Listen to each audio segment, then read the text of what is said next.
My Chinese is not the best one, but I will try. 大家好，我是 Sergej Kunz. I'm going to speak today about how can financial institutions benefit from DeFi. So what is DeFi? Decentralized finances is a blockchain-based system that automates financial transactions through smart contracts, eliminating the need of intermediates. It's kind of programmable money. It is composable, so you can build on top of other protocols, open source protocols, products, own products, user-centric interfaces. What we did with 1inch at the beginning, we just built on top of decentralized exchanges and first aggregator, what combined all liquidity sources on Ethereum back in 2019. Nowadays, we are operating cross-chain among multiple blockchains. It's non-custodial, so you don't have to trust the next FTX or other centralized, I would say, honeypots and traps where people trust and provide money to someone, and this someone maybe gamble with this money. You can just make a transaction by yourself, and the transaction ensures that you, and the smart contract ensures that you get what you expect. It's trustless, so code is the law, and it's fully accessible around the globe. If you look on a Ethereum decentralized computer, you can access it everywhere around the globe. The size of DeFi market is very small. If you look on the traditional financial market, we see trillions of US dollars. Daily Nasdaq trading volume is around 300 billion. Crypto market, in general, including centralized exchanges, has capitalization of around 2 trillion and 40 billion of centralized exchanges trading volume. If you look on the DeFi market, total value locked is around 90 billion, and daily DAX trading volume is around 6 billion of US dollars. And we are really early. If you compare crypto adoption to the internet adoption, so you see the internet adoption was much slower than the crypto adoption right now. So we are actually right now in the year 2000, if you look in terms of internet adoption.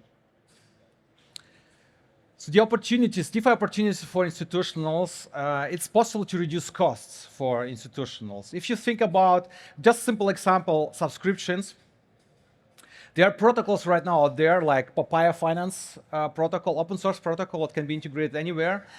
It reduced the complexity to 0.1, so it's constant complexity. So it doesn't matter how many subscriptions you have, how many users you have, it doesn't matter, it's constant complexity. You don't have more costs with each user what you onboard for the subscription itself. In the future, Netflix could maybe adopt such approach to reduce own operation costs. It's possible to access new markets all in one place because we have already technology to offer cross-chain swaps.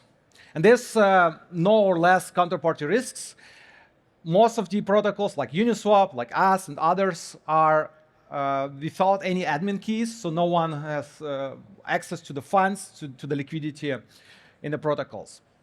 But there are still challenges for the institutionals.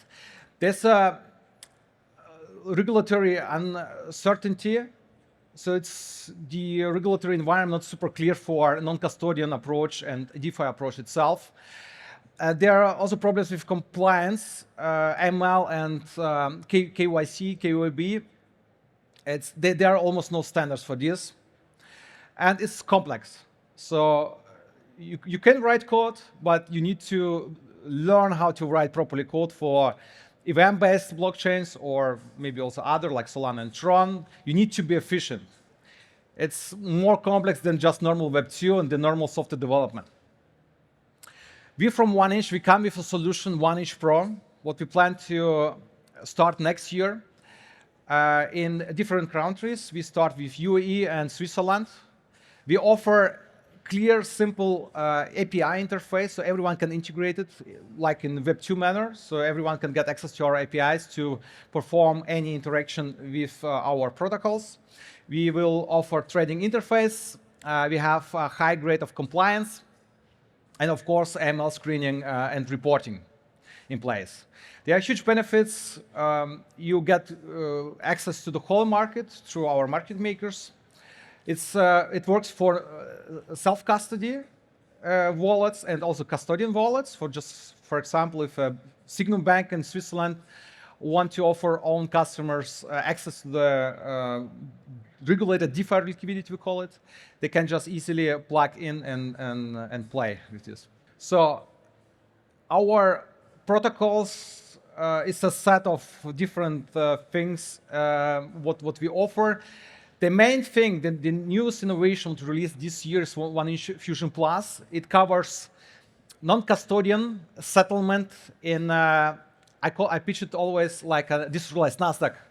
So people create an order, it's off-chain order, and it's settled by professional market makers on-chain. So the user don't do any transaction, don't take any risks in terms of sending transaction to the mempool and maybe facing math attacks. So we have a set of tools what we have built in the last 5 years. We have high grade of ML and compliance service. We offer cross-chain. So this is also a new thing what came in this September. So we offer cross-chain swaps, compliant liquidity, it's gasless execution, so users just don't care about the transaction, the cost, it just create an order, and liquidity across the whole market. So the future of DeFi and the future of traditional finance, we see as 24/7 trustless self-custodial trading for crypto, securities, so stock, for currencies, and real-world assets. So, and today we have a huge announcement on the main stage. I would like to invite you all to visit our fireside chat with a special guest, Shannon Lee, the daughter of Bruce Lee. We are going to announce collaboration between One-inch and Bruce Lee Foundation. Since our name comes from Bruce Lee One-inch Punch, I don't know if you know, he had this highly efficient thing, highly efficient punch from a distance of 1 inch. He was always acting as a pro. He was never, he did never anything like an amateur.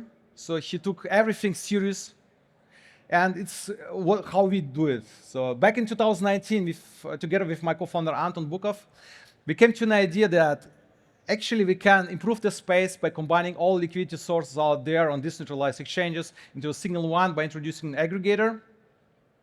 And we were thinking how to call it, and we came then to the conclusion that we do something highly efficient in one single transaction, and we decided to call it One-inch. Compared to Bruce Lee, it was funny idea. It was a competition in 2019 on a hackathon in New York, and we were just thinking, yeah, why not we call it like that, because it was just for fun. And it actually escalated quickly, I would say. Nowadays, we are 150 people around the globe, processing around $500 million on our protocols every day. So, and we are very happy to have our great community behind us. And yeah, please welcome, join us on the main stage, and let's connect. We have our booth. Come to our booth. We distribute our physical airdrop, One-inch physical airdrop, so you can claim some One-inch tokens and play around with our One-inch wallet. It's a non-custodian wallet, and you can also take a look on our services and also speak with our people around about One-inch Pro, our institutional grade, non-custodian, new kind of exchange. Yeah. Thank you very much. It was a pleasure.